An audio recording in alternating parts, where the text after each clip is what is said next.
This clip is brought to you by SaveWithConrad.com.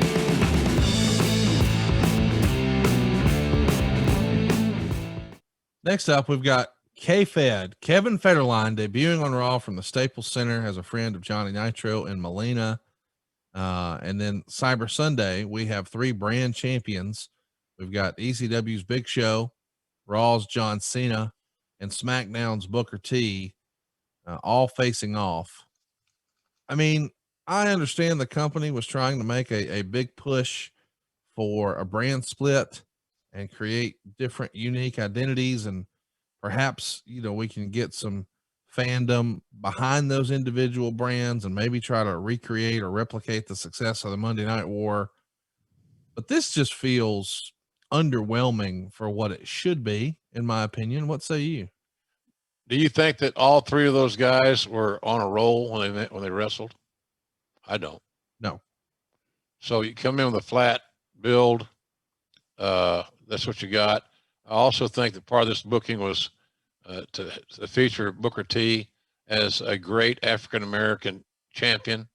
And that was nothing that was that any territory or promotion ever overused, because, African-Americans are only going to go so high on the card, and there's only going to be so many of them on the card.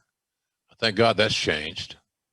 So I think that's been one of the great improvements in our business is the racial equality and giving everybody, no matter their skin color, the opportunity to be a star. If you got it in you, the last thing you want is to have your skin color affect that on anything in life, quite frankly.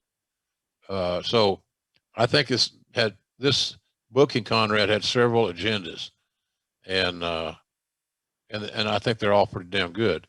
Booker T, for what that was, good stuff. Cena was the incumbent, and then Big Show was an attraction who could beat anybody because of nothing else but his sheer size and his right hand punch. So I think the match had checked a lot of different boxes, but if none of them, the 3 guys were hot, right, and had the momentum going in, it was going to come off as less than it's supposed to be. Let's talk about the match itself. Cyber Sunday. I guess before we do, we should do this backstage promo discussion. Booker T asked Cena if they can work together. And Cena says, if I get one night with Sharmell. Booker sends Sharmell outside, and Booker agrees. Let my family save your family some cash. You don't need perfect credit. You don't need money out of your pocket, but we will save you money. It's not a matter if, it's a matter of how much. SaveWithConrad.com. And then Cena says he's not interested. So he walks out and tells Sharmell the deal is on for Finley's Midget, Sharmell, Jim Duggan's 2x4, and several other things. Jim, the fuck is this? Who booked this shit? I don't know, man.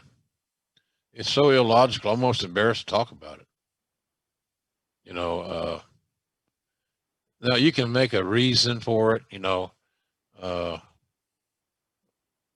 Bruce, my good friend Bruce Pritchard, would try to he might try to justify it with some WWE logic or philosophy, but he's not going to be sold on it either. Right. It was distasteful. It was disrespectful. And I thought Cena was the babyface. Is he not? Yep. Is that what babyfaces do? I want to have sex with your wife. Did you get a stand-in that's vertically challenged? And I still don't get the goddamn 2x4. So I don't know. I don't know if anybody liked that. But there again, it's full speed ahead because apparently, Vince loved this idea. Oh, yeah. And nobody's going to say anything. They're not going to say shit with a mouthful. That's an old school saying. Yep. So that's kind of how that worked. I didn't like it. Well, let's talk about the match itself. Booker actually pinned Cena to retain his world heavyweight title after K-Fed interferes. What do you remember about Federline? How was he to deal with?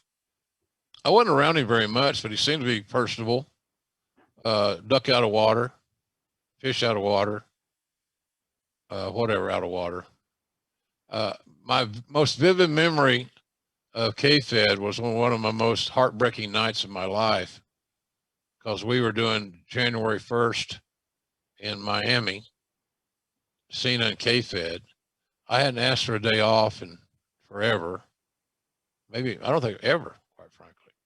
The only time I was off was when I was sick. And I didn't want to be off then. But I wanted to be off on this night because Oklahoma played Boise State in the Fiesta Bowl. And we got beat. Heartbreaking. Should have won. But, you know, Vince said to me, because I asked, hey, what, boss, I'd like to have this Monday off or whatever. Oh, no, I can't do that, JR. Why? Oh, I need you for this match. I got to have you call K. You're the only guy that can call K-Fed and John. We got to protect John, you know. You sure? There's nobody else in the world? Hey, it's Conrad Thompson. Thanks for checking out the podcast here on YouTube. Be sure to hit the subscribe button and the notifications bell so you get a notice anytime we upload some new content. And go save yourself some money right now. If you're in a 30-year loan or you have credit card debt, it's not a matter of if I can save you money. It's a matter of how much. Find out right now for free at SaveWithConrad.com.